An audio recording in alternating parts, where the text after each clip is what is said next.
నమస్తే.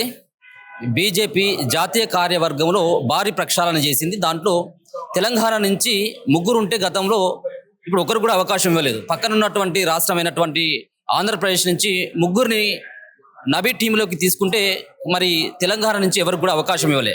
ఉన్నటువంటి 3 పోస్టులు కూడా పోయినాయి. సో రేపు భవిష్యత్తులో బీజేపీ పార్టీది అధికారం అంటున్నటువంటి బీజేపీ పార్టీ నాయకత్వం సో దీనికి ఏం సమాధానం చెప్తుంది? అసలు బీజేపీ పార్టీ యొక్క వ్యూహం ఏ విధంగా ఉండబోతా ఉంది? మాట్లాడేటువంటి ప్రయత్నం చేద్దాం. మనతో పాటు ప్రభా గౌడ్ గారు ఉన్నారు, బీజేపీ పార్టీ మహిళా నాయకురాలు. అక్క నమస్తే. సో మీరు చూస్తూ ఉన్నారు, ముగ్గురికి అవకాశం ఉండేది. ఇటల్ ఒక పక్కన బండి సంజయ్ గారికి అండ్ డికే అరుణ గారికి, లక్ష్మణ్ గారికి. సో ఒకరు కూడా నబీ టీంలో చోటు దక్కలేదు. ఏంటిది, ఏ విధంగా ఒక పక్కన ఇక్కడ ఉన్నటువంటి నాయకత్వాన్ని అంటే వీళ్ళు అసమర్థులు అని చెప్పేసి ఏమని అనుకున్నదా, లేకపోయినట్టయితే వీళ్ళు పని చేయట్లేదు అని అనుకున్నదా? ఉన్నటువంటి వాళ్ళని తొలగించి కొత్త వాళ్ళకి ఎవరు కూడా అవకాశం ఇవ్వకపోవడం ఎట్లా అర్థం చేసుకోవచ్చు? అంతకుముందు నితిన్ అబిన్ గారి ప్లేస్ లోనే వేరే ఆయన ఉండేవారు, రైట్? మరి ఆయనకి ఇచ్చినంత మాత్రాన ఆయన విలువ తగ్గిపోదు కదా. ఇక్కడ ఏంటంటే ప్రతి కొత్త వాళ్ళకి అవకాశం ఇవ్వాలి అనే ఆలోచనతోని యువరక్తానికి అవకాశం ఇస్తున్నారు. ఎవరు కూడా ఇవ్వలేదు కదా, ఎవరికి కూడా ఇవ్వలేదు కదా ఇక్కడ రాష్ట్రం. మినిస్ట్రీలు ఇస్తారు, ఎవరికి ఇస్తారు? ఎవరికి ఇస్తారు? అది అధిష్టానం, అధిష్టానం ఏమో అధిష్టానం తలుచుకుంటే 3 అయినా ఇవ్వచ్చు, అది వాళ్ళ నిర్ణయం ఉంటుంది. సో అంతకేసి ఇవ్వలేనంత మాత్రాన వీళ్ళు ఆల్రెడీ చేశారు కదా, వీళ్ళు చేయకుండా లేరు కదా. ఆల్రెడీ వాళ్ళు చేశారు, మా పోస్టులతోనే ప్రజల దగ్గరికి వెళ్ళారు, చేశారు. సో అందులో ఇబ్బంది అయితే ఏమీ లేదు. మీరు మీడియా వాళ్ళు ఏంటంటే మీకు ఏదో ఒకటి మసాలా కావాలి.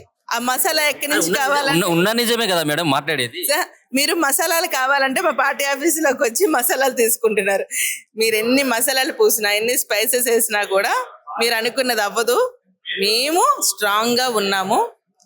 వీళ్ళు ఇంకా ఏదైనా బెటర్ ఇంకొక పోస్ట్ ఇచ్చే అవకాశం ఉండొచ్చేమో, లేకపోతే మినిస్టర్ ఇచ్చే అవకాశం ఉండొచ్చేమో, అంతే తప్ప కానీ వీళ్ళు ఎక్కడ కూడా తగ్గే పరిస్థితి అయితే ఉండదు. మీరు మినిస్టర్ ఇస్తారని చెప్పేసి మీరు ఆశపడతా ఉన్నారు, ఒక మినిస్టర్ పోతుంది అని చెప్పేసి కూడా చాలా మంది అంటా ఉన్నారు.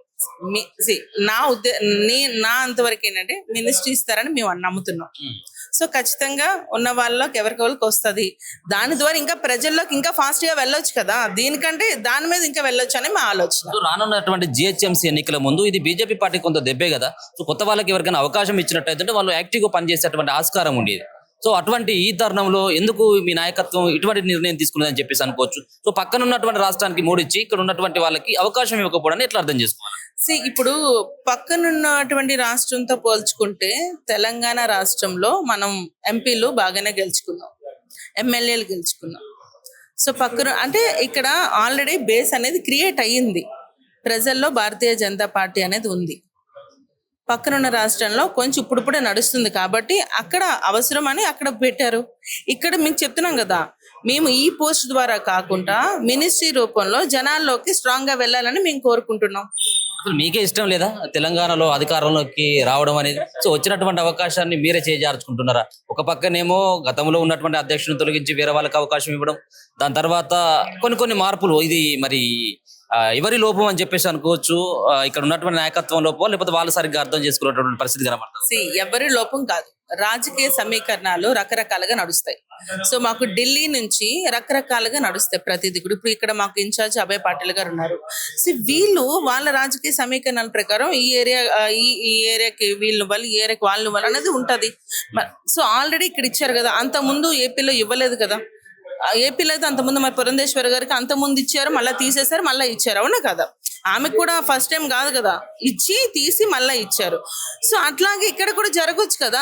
దీంట్లో రాజకీయం చూడకండి, ఇది జస్ట్ మామూలుగా ఏదైతే మన ఇవ్వాలో ఆ పోస్ట్ వైజ్ గా వీళ్ళు ఇచ్చారు తప్ప కానీ దీన్ని రాజకీయంగా చేసి దీని మీద నెగిటివ్ గా ప్రచారం అయితే దయచేసి మీడియా వారు చేయకండి. మహిళగా మీరు డికే అరుణకి మంత్రి పదవి రావాలని చెప్పేసి కోరుకుంటారు?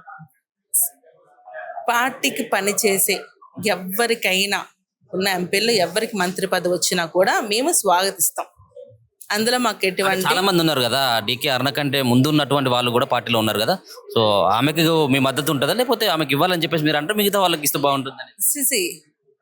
ఆమెకి ఇస్తే మా మద్దతు ఖచ్చితంగా ఉంటుంది. అలాగని ఎవరికి ఇచ్చినా కూడా ఉంటుందని చెప్తున్నాం. అంటే ఒకళ్ళకే అని మేము ఎప్పుడు కూడా పార్షియాలిటీ చూపించట్లేదు. పార్టీ ఏదైతే చెప్తుందో అది ఖచ్చితంగా మేము వింటాం.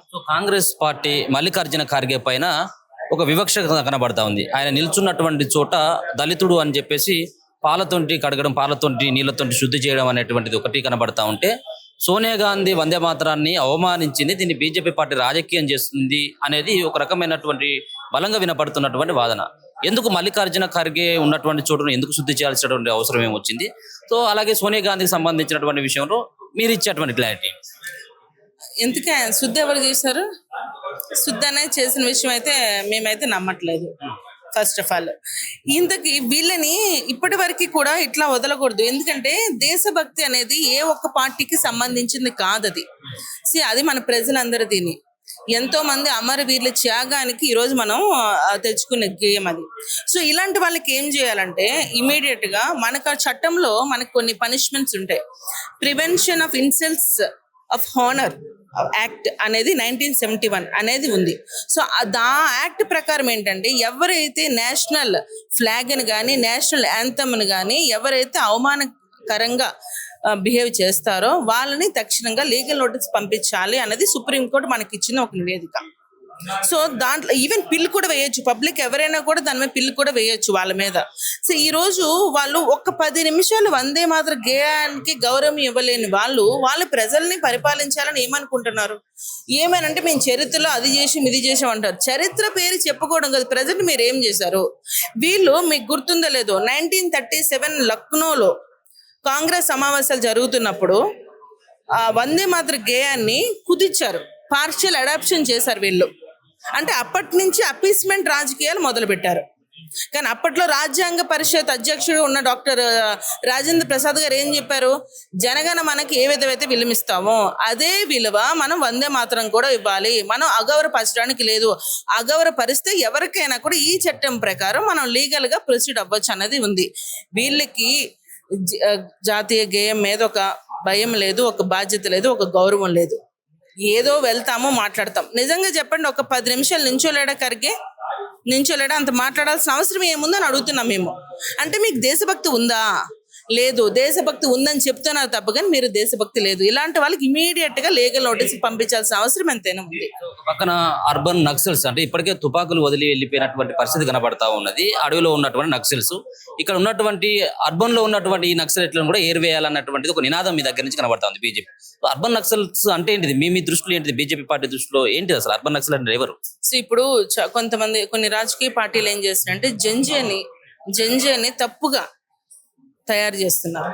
అంటే వాళ్ళ మైండ్లో లేనిపోని మాటలు నింపి వాళ్ళని మ్యానిపులేట్ చేసి వాళ్ళని ఒక ఉద్యమకారులు అంటే ఒక మంచి విషయానికి కాదు చెడు విషయానికి ఉద్యమం చేసే విధంగా వాళ్ళు ప్రయత్నం చేస్తున్నారు.